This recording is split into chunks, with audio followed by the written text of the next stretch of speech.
Vous regardez le top de l'information, un concept à Ricochet Communication. Rejoignez notre liste de diffusion en envoyant top suivi de votre prénom au 97 14 60 00. Bonjour, l'arène politique béninoise est dans tous ses états et pour cause, écrit le Béninois libéré, l'imminence des élections législatives de cette année. Les électeurs convoqués aux urnes le 28 avril prochain rappellent l'autre quotidien suivi de Libération qui reconnaît au gouvernement du président Patrice Talon l'attachement au respect du délai constitutionnel pour la convocation du corps électoral à bonne date. Le chef de l'État a donc tenu parole et le prouve par le décret portant convocation du corps électoral pris en Conseil des ministres ce mercredi 9 janvier 2019. À sa une, le matin salue le respect des engagements du président Talon qui devrait procéder à certains réglages déterminants au sein de sa mouvance pour éviter que la victoire aux prochaines législatives lui file entre les doigts. C'est une recommandation de Dynamisme Info qui conseille au chantre de la rupture de remobiliser ses troupes afin d'éviter que les énergies s'éparpillent et fragilisent la cohésion nécessaire au succès. Patrice Talon pourra compter en tout cas sur Alimatou Badarou, militante de la 15e circonscription électorale qui lui consacre des prières. Il en est de même pour l'honorable Idi Kolawole, reconnaissant envers le chef de l'État pour la réhabilitation du musée Akaba Idena à Kétou.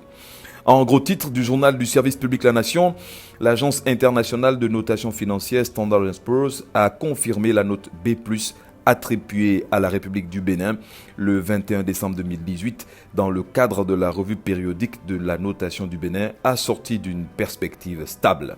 À l'échelle africaine, le Bénin est classé au deuxième rang au même niveau que le Sénégal et le Kenya, soit des économies les plus dynamiques du continent. Selon l'agence, la confirmation de la note du Bénin intègre l'amélioration de la gestion macroéconomique et les anticipations d'une amélioration progressive de la situation économique et financière du pays au cours des prochaines années. L'agence de notation a particulièrement salué l'opération de reprofilage réalisée par le gouvernement en septembre 2018 qui a permis au Bénin d'améliorer le profil de sa dette en remplaçant un stock de dette chère et de maturité moyenne courte par une dette contractée à un taux moins élevé et de maturité longue. La presse du jour a préféré la fête des religions endogènes de ce 10 janvier 2019 et amplifie le message du locataire du palais de la Marina qui reconnaît à la culture vaudou le mérite d'être parmi les plus belles richesses du patrimoine béninois. À l'occasion de son message au peuple béninois par un post sur sa page Facebook, Patrice Talon a invité ses compatriotes à être fiers de leur culture. Ce 10 janvier 2019, notre pays a été honoré de la visite de Giovanni Infantino, président de la FIFA, sacré da Finayon Rouetchenou.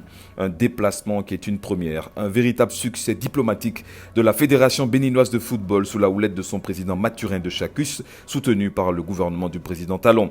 Le gouvernement du Bénin qui nourrit de grandes ambitions pour le football, des projets contenus dans un mémorandum signé par les deux parties dans la matinée de ce jeudi au palais de la Marina.